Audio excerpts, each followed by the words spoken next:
Come on, bitch, let's go.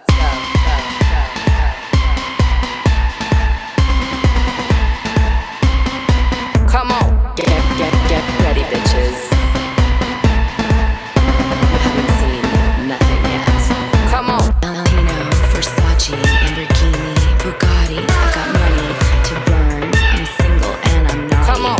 Tiffany's, Cartier, Gucci, Armani. Come on. Break out your black card, boys. It's time to party. Oh my gosh, you guys are not gonna believe this. Have you guys ever spent hours on something like a document or whatever, and then it suddenly gets corrupted, the file, or gets deleted or something, and you want to just jump off the nearest cliff or start crying even though you're like an adult? That just happened to me with this episode. So I was just about to literally finish the episode that I had done for you guys today, and the file got corrupted.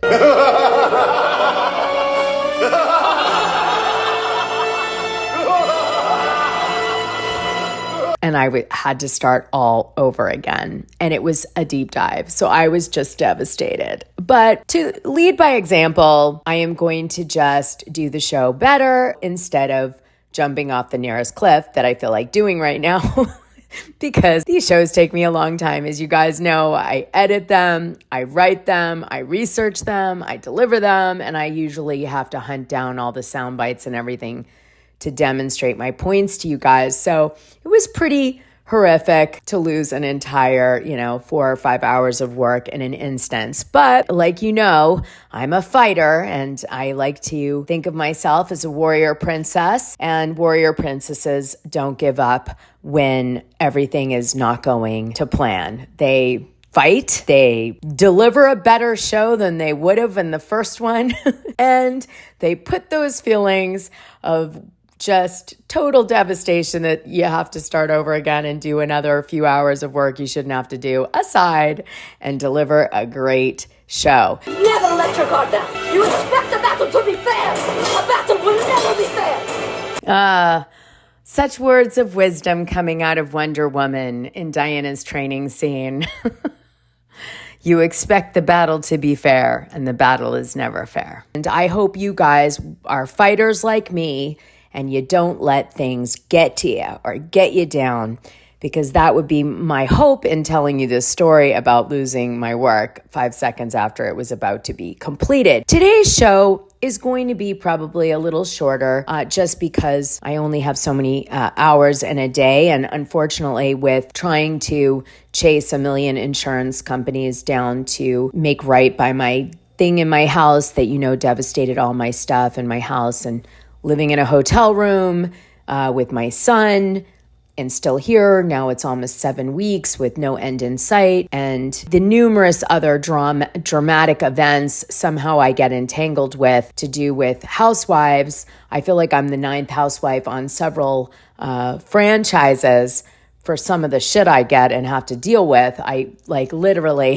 can't get over it sometimes. I'm intimately involved in the drama, I guess, because of my coverage. But it's a lot. And I guess if you needed to hear that someone is dealing with a lot like you today, I want you to know I am. And my way of dealing with it is to fight harder and to be better. And I want you guys who feel beaten down to do the same thing for me, okay? Because it's a sense of humor test, and we're going to get through it. And I always think in life that the best things are about to come right when you're on the precipice of disaster. And certainly I feel like I am close to that right at the moment with everything happening. The Patreons know some additional things happened to me that were pretty shocking as well, that made me feel unsafe in the last week on top of everything I'm going through. So, this corrupt file was really the cherry on the top of my milkshake. Come on, bitch, let's go.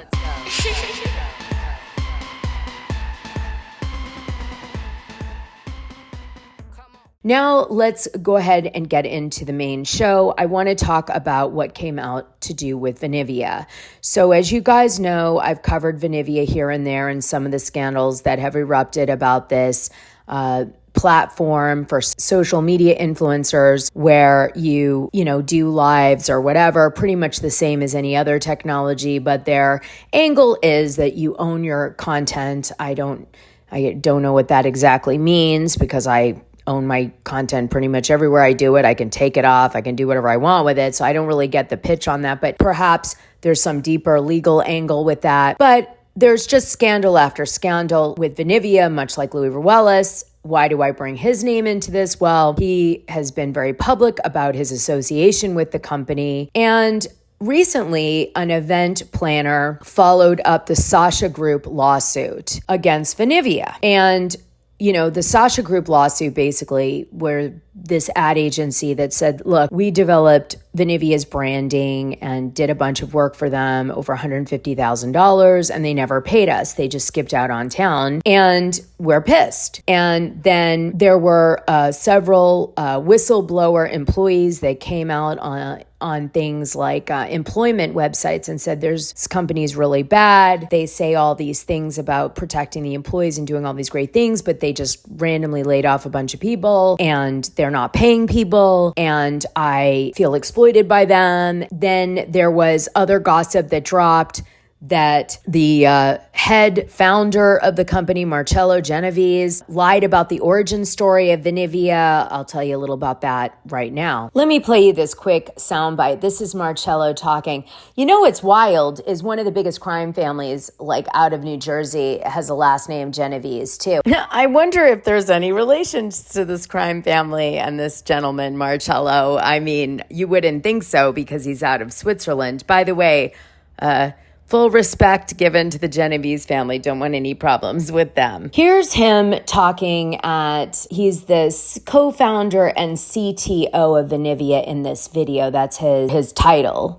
But that's odd because he's from a marketing background. He also has a background in crypto. He famously tried to use a blockchain scenario to create Tree Crypto, which was essentially a way for you to buy into cryptocurrency in a blockchain and save a tree in the rainforest at the same time. And he had allegedly been working on it for 15 years back in 2022, but then suddenly it goes off his resume and we never see it again. That was really weird. There's a lot of him on blockchain conferences talking about this, company that he had in crypto, but then it's gone. Let me play you this soundbite from Vinivia of him telling everybody about himself. As an entrepreneur, I started my first company when I was 15 years old. I really had to fight to open my own company in Germany because there is normally no way to open a company before you are 18 years old in Germany. I have done it. I started my first tech company, and already there my superpower was connecting developers with business. So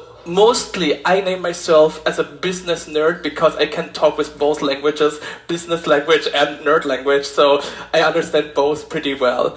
So since then I'm serial entrepreneur. I started different companies and I worked together with Stefan Graf, our CEO of Vinivia. So you hear that? Stefan Graf is his partner. I guess he's the CEO of Vinivia. Now, Stefan Graf was also, I believe, involved with that crypto company too. You may remember that I covered the company is going down post on an employment site that was done by an office manager allegedly whistleblowing on the company. One of the things that stood out to me in that post, which is in the Patreon if you want to see it, is they said another big issue that continues to haunt the founders from their past is that they're being called out for being the fake founders of their previous startup, and they would have the head of HR to help them cover it up. Simply do a Google search on Vinivia founders or Vinivia lawsuits to read about it. Then they said the company is like a magnet for lawsuits due to their lack of business operations knowledge and business ethics. The founders continue to rack up lawsuits and numerous unpaid overdue invoices from vendors by breach of contract. The head of HR is also an accomplice of the founders' unethical and unprofessional conducts, can't even function as an HR properly. And it goes on and on and on. Then it says the founders are colluding with one of the controversial figures from the Bravo reality TV show Real Housewives of New Jersey and operating shady business together. Do a Google search on Vinivia and Vinivia lawsuit. The founders just really enjoy being involved with questionable shady characters. And then the saint of California tagged me in an X and said, the update about Vinivia this week is that all the employees' insurance all of a sudden has been canceled. Friday night, the chief product officer posted on LinkedIn that Vinivia is in the process of a new fundraising round. The company is running out of cash. I do think, by the way, the Saint of California is in the Patreon. So hi, Saint of California. Now, the newest thing that happened with Vinivia was a woman who was the event planner came out to blast Vinivia for not paying her $300,000. To understand the detail of this, she was hired to do the Vinivia launch event, which I think was the first week of April of 2024. And they agreed to pay her $300,000 like up front, and then another $300,000 like the day of the event or something like that. Okay.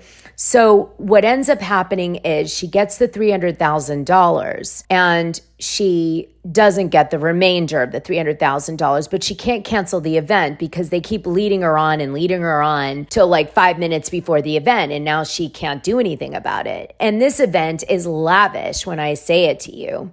This would have probably cost $1.2 million back in 2010, based on me being an expert in the event industry, which I was. I mean, between me and all of my very good friends, we threw some of the most exclusive and probably expensive parties in Los Angeles back during that time. So the reality is, like, her charging them $600,000 for an event with the sound quality that would have been required for Tyga to perform, and the build out that she did in that huge square footage, and the food and the floral and the big step and repeat, and the celebrities that she paid to be there, because celebrities generally are paid to be there at these types of things that are brand oriented, unless they're small. And they had some big influencers there. You know, you have to imagine that she definitely spent the $300,000 on the party, and she didn't get paid all of her profit because most event planners put their profit in the final payment. She didn't get paid for some of the expenses, I would imagine, related to the event.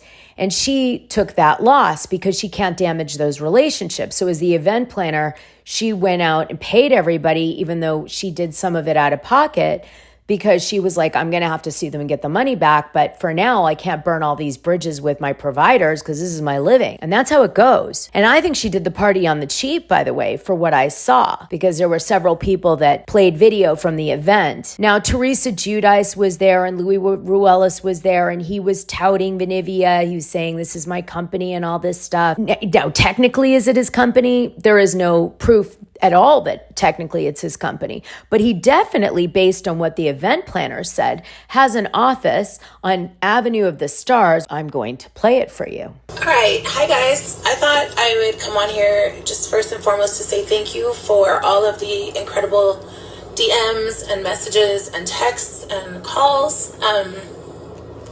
This has been really difficult for me, and this isn't a dispute, to be clear, about vendors or miscommunication or a line item, because that's a completely different thing than someone having a contract and promising to pay for services rendered and asking if they could delay the payment until Monday because a wire didn't come in. I want to be very clear that as this project went on, everything was written and approved, and I have everything to show that. And so they sent me $150,000 in the beginning, and then I said it had to be paid in full, that I didn't accept terms. And when I pushed again, they sent me another $150,000. So I had $300,000 to start with. So why wouldn't I believe them that they were going to wire the rest the Monday after the event? This was around this started like at the end of March that the money was supposed to be coming in, and so this was then into April, right when the event happened. Monday came, no wire, and this is 100% my fault for trusting them. And I've always had a hard time understanding when people are like, I need my money, that didn't know us. I understand now in a different regard, because they don't know me to know that we pay everybody. Everyone from the Vinivia event has been paid. Everyone down to, the 15, 16 makeup artists that Alex asked me to add, like the day of, the night before, the Vinivia staff dinner that I paid for, everything. So this wasn't like a surprise number. Marcello fully agreed, and just kept giving me excuses. And it was like the $2 million was locked up. I'm at the point now where I finally realized that they're not going to pay me. I'm in no way discounting small money that's lost by businesses, because we all lose money every year. Everyone does, and it sucks. This isn't 1,000 or 10,000. Even if it was 1,000 is a lot of money. But this is like what people pay for a small home. And it's making me sick. And I think that, moreover, it was really important that I finally spoke up, because I went back and forth. I was told not to. I was told that, don't air out the drama as a company. But this isn't drama. This is complete fraud. And this is a few $100,000, guys. Yet, there are a lot of things that Vinivia and Marcello are doing that they need money for, but yet he keeps telling me money is coming my way. And there's been fraudulent paperwork, there's been money returned. He made a few credit card payments when I pushed, but I'm at the point now where I don't know what else to do. I connected them with really good people. When they came to me to hire me, it's because they said that the other agency they were using was trying to charge them upwards of $1 million and charging them $200,000 for a deck, and they really needed my help, and I believed in them. So at this point, I go through the emotions. Like, 1 minute I'm like, okay, there's a big reason for this, something better is going to happen. Then I keep hoping that Marcello's going to pay, because when I did push, he did send a couple small credit card payments. But I do realize now that was just to shut me up, and it just really sucks. So I wanted to speak out so that other people don't get screwed over while they're sitting in their office in Avenue of the Stars. And I was told they just got Louis a new office up there, and like they have a whole floor hiring girls. Must be nice, right, guys? Must be really nice, Marcello. Ooh, hiring girls. It just sounds, the way she said that obviously was intentional, right? She didn't say you're hiring people. She said you're hiring girls. And it really stood out to me. Like, there's girls going up to Louis Ruelas' office at Avenue of the Stars trying to get work. I don't know. It's very, very intentional, the way she said that. Now, if you look up Marcello Genovese, you're going to also see that he was chief marketing officer of VidPresso. Now, he was telling people he was the founder of VidPresso, and the founder of VidPresso went on social media and said that Marcello Genovese wasn't the founder. He wasn't one of them. Randall Bennett is actually one of the founders of VidPresso, and he took to his social media to let everybody know this is complete BS. He said, laugh out loud. There's a lawsuit that was filed very recently against the VidPresso imposters. And then he posted a link to the lawsuit. Now, the lawsuit's been removed, the link that he posted, but that takes you to a page called The Investigator. And The Investigator has dedicated his life to investigating Vinivia, I guess, which I really am enjoying. I love when that happens. So he posted more posts from Randall Bennett, the real founder of VidPresso. He said, another employee reached out about the fake VidPresso company. I feel really bad for everyone wasting their energy there. I hope someone covers them soon. Not sure what else I can do without violating my boundaries on this fraud. Damn, these frauds suck. Talking about Vinivia. I've seen some companies include something like this in their LinkedIn bios. Quote, if you see a recruiter reaching out to you about a job at VidPresso, it is a scam. We're not hiring. So like VidPresso, I guess, these guys have been using this alleged position at VidPresso to do hirings and all sorts of stuff, but it's not the legit VidPresso. And this ties directly back to Vinivia. And then Vinivia Insider said, did you catch Scandal bringing down the Wirecard? If so, what similarities do you see between the movie and Vinivia? I've spotted at least 3 already. Share your thoughts. This prompted me to look up the synopsis of Wirecard on Netflix, and here's what it says. Wirecard was a German financial services and payment processing company that became insolvent due to a series of fraudulent financial reporting and corrupt business practices. The company was once part of the DAX index and offered services such as electronic payment transactions, risk management, and physical card processing and issuance. Wirecard was able to reject allegations of fraud, including money laundering and accounting fraud, until the spring of 2020. However, in June of 2020, the company announced that $1.9 billion in cash was missing, despite being supposedly held in trust accounts in the Philippines, and that it owed $3.2 billion in debt.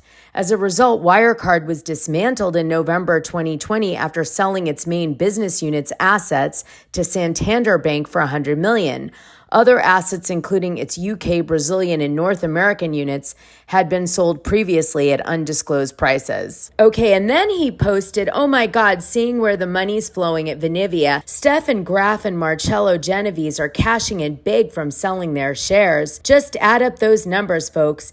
Isn't just business, it's a bonanza. Investors, you seeing this? And then it says, recent share offering. Between March 30th, 2021 and August 31st, 2023, Vinivia sold a total of 3,491,737 shares to investors, whereby this figure also includes shares that investors received as bonus shares in addition to the shares purchased for a total price of CHF 36,833,140.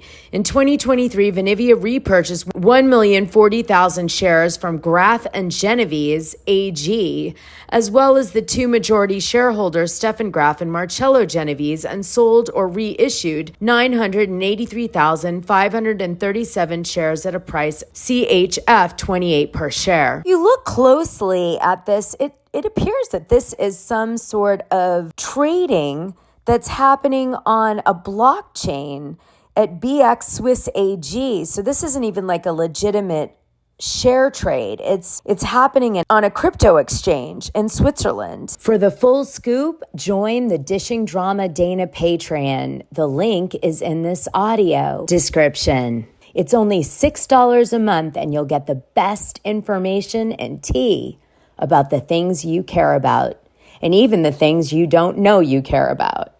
What are you waiting for?